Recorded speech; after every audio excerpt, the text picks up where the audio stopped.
Kulkal Bigiomo. Shuaye. May araw din ng aso. Sandali lang. Isa itong lumang kasabihang Arabe. Meron din kaming ganyan sa kanluran. Habang nagbabago ang lahat, nananatili pa rin silang pareho. O talagang ganun nga ba? Ang obserbasyon ng mamamahayag na Pranses na si Jean-Baptiste Alphonse Carr noong ika-19 na siglo na inulit din sa isang kanta ni Bon Jovi sa siglong ito ay sumasalamin sa diwa ng mga nagdaang linggo. Upang maging tumpak sa kasalukuyan habang tumitindi ang mga bagay, nananatili pa rin ang dati. 2 linggo na mula muling sumiklab ang alitan ng US at Iran, ngunit tila walang nagbabago.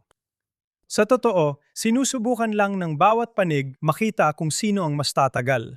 Alam ng Iran na sila ang dehado sa sitwasyong ito, kaya ginagawa nila ang lahat ng paraan at ginagamit ang lahat ng target na meron sila. Pati na ang kanilang mga proxy, yung mga pwede nilang gamitin, kabilang na ang mga opisyal tulad ng mga Houthis. At meron pang ibang mga proxy na ginagamit nila para manipulahin ang mga pangyayari. Ipaliwanag ko yan mamaya. Sa ngayon, malinaw na hanggat mababa sa dolyar, 100 kada bariles ang langis, kampi sa Estados Unidos ang panahon. Ngayon natapos na ang World Cup, ang ika-250 anibersaryo at ang mga usaping pumipigil sa Estados Unidos hanggang ngayon, isang bagay na lang ang natitira, ang midterm elections sa US. Hanggang sa panahong iyon, ang pagtaas ng pag-export ng lanis na nilalampasan ng Persian Gulf at hindi kinakailangang gumaan sa Strait of Hormuz ay nanangahulugan na walang dahilan para sa paglala ng sitwasyon. Pagkatapos ng eleksyon, bubukas ang impyerno laban sa Islamic Revolutionary Guard Corps gaya ng pangako ni Trump. Si Ramon Rimon Kirchtub, dating Israeli bihag, ang pinakamagandang halimbawa. Matapos siyang palayain, nakita siya rito, matatag na nakatayo, at may sinasabi sa kanyang bumihag.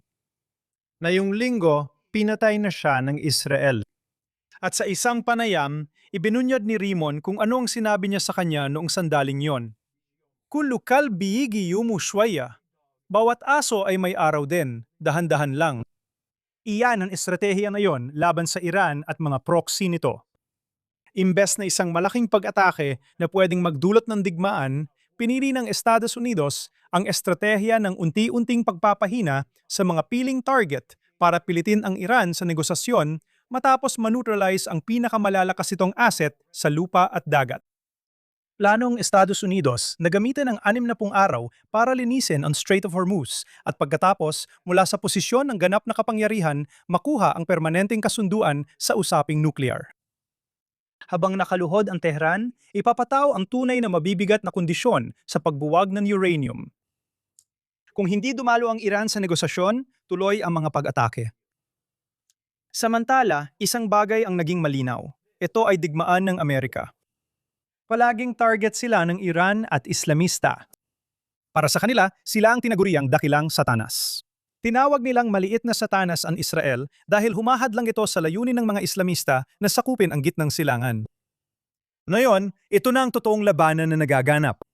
Ang Iran ay nakapun na. Nandyan pa rin sila, parang asong ulol na tumatahol, naglalaway habang ngayon ay naputulan at nabigo.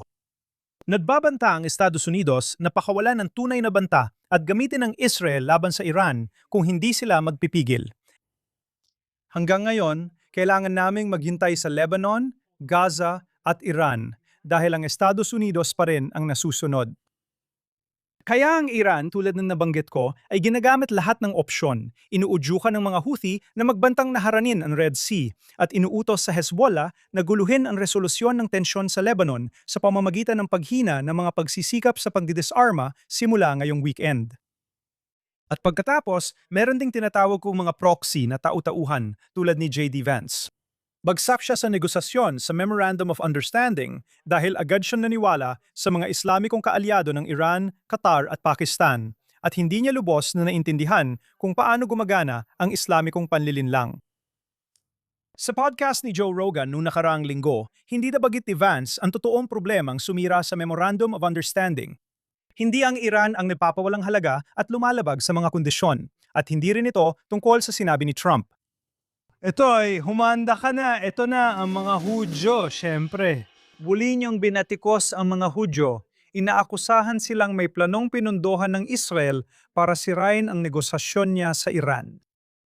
Wow, hindi ba perpekto para sa kanya yon? Pero alam kong walang duda, na may mga tao sa loob ng gobyernong Israeli na sinusubukang ilihis tayo mula sa patakarang yon dahil gusto nilang ipagpatuloy ang kampanyang militar. May ilang tao sa loob ng kanilang sistema na alam nating walang duda na nagmamanipula at sumusubok baguhin ang opinyon ng publiko sa Amerika para mapanatili ang digmaan ng walang hanggan. Hindi para sa anumang layunin, kundi para lang tumagal ng walang takdang katapusan. Noong ikalawang digmaang pandaigdig, ginamit ng mga kapangyarihang Axis ang mga tagapagbalitang nagsasalita ng Ingles upang pahinain ang moral ng mga alyado. Nilight nila ang sariling bansa, pinalakas ang kwento at lakas ng kalaban, at sinubukang kumbinsihin ang tagapakinig na tiwali ang leader, walang pag-asa ang layunin at hindi maiiwasan ang pagkatalo. Laging pareho ang formula ng kanilang broadcast. Nagsisinungaling sa inyo ang inyong gobyerno. Walang kakayahan ng inyong mga leader. Mahina ang bansa ninyo. Malakas at matuwid ang kalaban. Ako lang ang nagsasabi ng totoo sa inyo. Nagpakilala silang matatapang na tagapagsalita ng katotohanan, pero layunin lang nilang pahinain ang loob ng sariling mga tao at palakasin ang kapangyarihan ng mapanirang dayuhang bansa. Noon, sila ay sina Lord Haha at Axis Sally. Ngayon, sila ay sina Tucker Carlson at Megyn Kelly, at ngayon, sa kasamaang palad, si J.D. Vance. At kung yun lang sana. Gaya ng nabanggit ko, ito ay digmaan ng Estados Unidos. Bakit kaya hindi ito nakikita ng marami sa ganoong paraan? Bahagi nito ay dahil sa mga tendensyang isolationist ng Estados Unidos. Para sa iba, ito ay sinadyang pantatangkan ilihis ang atensyon mula sa tunay na may sala sa banta sa kanluran. Isa sa problema natin ay ang mababang antas ng talakayan pampulitika sa lahat ng issue. Hindi lang dahil sa sinadyang estratehiya ng Marxismo na gumagamit ng mga slogan para pasimplihin ang mga usapin sa pamamagitan ng pag-udyok ng damdamin, kundi pati na rin sa diwa ng kulturang kanluranin. Ibang usapan yan kapag individual o media ang gumagawa.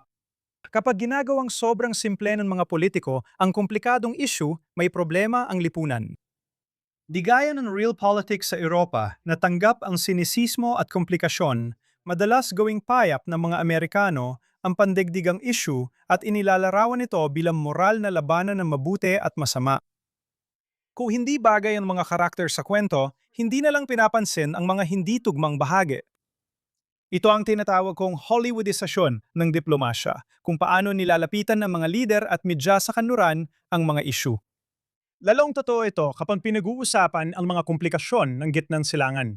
Ganito pa ulit-ulit na hindi nauunawaan ng kanluran ang gitnang silangan. Ang media, sa likas nitong katangian, ay mababaw. Pinapalala pa ito ng social platform. Mas pinapaboran ng algorithm ang emosyonal na reaksyon kaysa konteksto o kasaysayan. Mas malawak ang naabot ng 30 segundong clip kaysa mahusay na ulat, kaya kayang baguhin ng malulupit na leader ang imahe nila agad sa simpleng pagpapalit ng kasuotan, pantabas ng balbas, at pag-ensayo ng ilang linyang pabor sa kanluran. Nakita na natin itong mangyari noon. Si Yasser Arafat ang klasikong halimbawa. Matapos ang Oslo, nagsuot siya ng Amerikana, inilagay sa damuhan ng White House at binigyan ng Nobel Prize habang patuloy siyang palihim na nagpopondo at nag-uudyok ng terorismo. Malinaw sa kanyang mga talumpati sa Arabic na pansamantalang taktika lang ang Oslo. Hindi pinansin yun ng kanluran dahil hindi ito tugma sa gusto nilang moral na kwento. Nakikita rin natin ngayon ang parehong pattern kay al-Jolani, dating Al-Qaeda commander sa Syria. Pinalitan niya ang uniforme ng mga pinasadya niyang suit, nagpa-interview sa American media, naglaro ng basketball sa court, at bigla na lang siyang ibinibenta bilang isang practical na alternatibo. Hindi nagbago ang ideolohiya niya, imahe lang ang nabago. Kapag ginawang simple ng kanluraning diskurso ang laban ng malakas at mahina, agad na nagmumukhang kontrabida ang Israel, isang soberanong estado na may modernong hukbo kahit anong gawin o pagsikap nito na makipagkasundo. Samantala ang Hamas, Awtoridad ng Palestina at mga jihadist na grupo ay palaging pinapalampas dahil itinuturing silang mahina. Ang pagpapaputok ng rocket, pag-uudyok, pagpupondo sa terorismo at politika sa pagtangi ay binubura na lang o binibigyang katwiran bilang tugon sa okupasyon. Ang resulta ay isang moral na pagbaluktot. Hinuhusgahan ng Israel gamit ang imposibleng pamantayan na hindi naman inaasahan sa ibang demokrasya kapag ipinagtatanggol nila ang kanilang sarili, habang ang mga tirano at terorista ay agad pinapalampas basta't magpakita lang ng anyo ng pagiging biktima. Hindi pelikulang Hollywood ang gitnang silangan at delikado ang pilit na gawing kwento ng Hollywood ito, lalo para sa mga Israeli na nagbabayad ng dugo. Misyon ng Israel na hindi lang manpaliwanag kundi sirain din ang ilusyon ng katotohanan ito. Wala namang bago doon, palagi kaming target, palaging kami ang nagiging dahilan. Sa totoo lang, pinapahalagahan pa namin ang mga namumuhi sa amin. Nagpapasalamat kami sa lahat, pati sa mga tanga sa comment section. Salamat sa pagpapaalala sa amin kung ano ang kaya ninyong gawin sa amin sa inyong mga bulok na pagpapahalaga, sa lahat ng ipinaparatang ninyo sa amin, sa pag-uusig na dinanas ng aming mga ninuno, sa mga pogrom, sa mga pagpapaalis. Naging kampante kami sa Israel, iniisip na ang pagpaparaya sa kasamaan ay magdudulot ng pagtanggap sa amin. Na gusto ninyo talaga ng two-state solution, hindi ang aming pagkawasak. Naalas namin kung paano mula Danube hanggang Atlantiko, kinamuhian kami dahil masyado kaming Hudyo, masyadong nag-a-assimilate, masyadong mayaman o mahirap, masyadong independent o dependent, at kung ano-ano pang dahilan para saktan kami. Ngayon, nandito na kami sa Israel at nagagawa na namin ang hindi nagawa ng mga Hudyo sa loob ng 2,000 taon. Ito ay tumutukoy sa dalawang kaganapan sa kalendaryong Hudyo ngayong linggo na may kaugnayan sa kasalukuyan nating sitwasyon. Noong Miyerkules, ginunita natin ang Tisha B'Av, ikasiyam na araw ng Av sa kalendaryong Hebreo, na sumisimbolo sa maraming trahedya ng mga Hudyo, lalo na ang pagkawasak ng parehong templo. Ayon kay Nathaniel Ellison, isang biblical na historiador, isinulat niya kamakailan na ang tunay na ugat ng pagkatapon ng mga Hudyo at ang pinakamabangis na pantatangkang burahin ang pagkakakilanlang Hudyo bago ang makabagong panahon ay nangyari 60, 5 taon matapos bumagsak ang ikalawang templo. Nangyari ito noong panahon ng pag-aatlas ni Bar Kokhba, kung kailan ang mga Hudyo ay nagsagawa ng huling desperadong pangtindig upang muling itayo ang kanilang malayang estado matapos wasakin ng mga Romano ang ikalawang templo noong taong 70 sa panahon ng Kristiyano. Nangyari rin ito sa kinatatakutang petsa na ikasiyam ng Av. Pagkabigo ng pag-aaklas, hindi lang pinarusahan ni Emperador Hadrian ang mga nag-alsa, kundi sinubukan din niyang lubusang burahin ang kanilang kultura at lipulin sila. Itinala ng Romanong historiador na si Cassius Dio na mahigit 580,000 mga Hudyo ang pinatay sa labanan at hindi mabilang pa ang namatay dahil sa gutom at sakit. Isa itong kalupitan na mas malala pa kaysa sa pagbagsak ng templo. Noong Tisha B'Av, bumagsak ang huling kuta ng mga Hudyo sa Israel, ang lungsod ng Betar. Noong Tisha B'Av, literal na binungkal ng mga Romano ang Jerusalem hanggang maging alikabok at nagtayo ng isang paganong lungsod sa ibabaw ng mga guho, ang Aelia Capitolina. Upang tuluyang malimutan ang ugnayan ng mga Hudyo sa lupaing iyon, inalis ni Hadrian ang pangalang Judea at tinawag ang rehiyon na Palestina. 1800 taon na natili ang ipinilit na pangalan. Nagsimula ang pagpapatapon dahil sinubukan ng isang imperyo na sistematikong baguhin ang kasaysayan, pasimplehin ang salaysay, at burahin ang pagkakakilala ng ating bansa mula sa sariling lupa. Mahaba ang alaala ng kasaysayan, gaya ng mga tao ng Israel. Matapos ang halos 2,000 taon, naibalik ang sinaunang pangalan na itatag ang Estado ng Israel. Dahil hindi lang ideya ang Sionismo, dapat itong ipaglaban. At iyan ang direktang nagdadala sa atin sa bahagi ng Torah na yung linggo. Nagsisimula ang bahagi sa isang napakasakit na tagpo sa Biblia. Nadmakaawa si Moises sa Diyos na payagan siyang tumawid sa Ilog Jordan. Ginamit niya ang mga salitang, "Pahintulutan mo akong tumawid, nakikiusap ako sa iyo at makita ang mabuting lupain." Alam ni Moises na di siya mamumuno sa Israel papasok sa lupain, pero hangad niyang maramdaman ang lupa nito. Nambalikan ni Moises ang dahilan ng pagbabawal sa henerasyong iyon sa pagpasok sa lupain, mahalagang aral ang lumitaw. Ipinunto ng eskolar ng Biblia na si Rav Yuri Shevky ang mahalagang pagkakaiba sa reaksyon ni na Moises at Caleb ben Yefune nang bumalik ang mga espiya na may nakakatakot na ulat tungkol sa lupain ng Israel. Lumapit si Caleb na may matinding determinasyon at idineklara, "Kailangan nating umakyat at sakupin ito sapagkat tiyak na kaya natin itong pagtagumpayan." Iba ang ginawa ni Moises. Sabi niya sa mga tao, "Huwag matakot, ang Diyos ang lalaban para sa inyo gaya ng ginawa niya sa Egipto." Nagbangon ng isang nakakagulat na tanong si Rav Shevky, bakit agad bumaling si Moises sa pangako ng mga himala? Ang pagpasok sa lupain ng Israel ay dapat sana maging paglipat tungo sa likas na kalagayan. Ang kabanalan ng Israel ay ipapakita sa sama-samang pansisikap ng tao, hindi sa supernatural na pakikialam. Ang mga himala ay reserbang plano tuwing tayo'y mahina. Ngunit ang lupain ng Israel ay nangangailangan na tumayo tayo sa sarili nating mga paa. Dahil hinatulan ni Moises na masyadong mahina ang bansa para lumaban sa isang karaniwang digmaan, nagalit ang Diyos at ipinagbawal ang henerasyong iyon na makapasok. Inilalalantad ng komentaryo ni Rav Uri Shevki ang isang mahalagang katotohanan.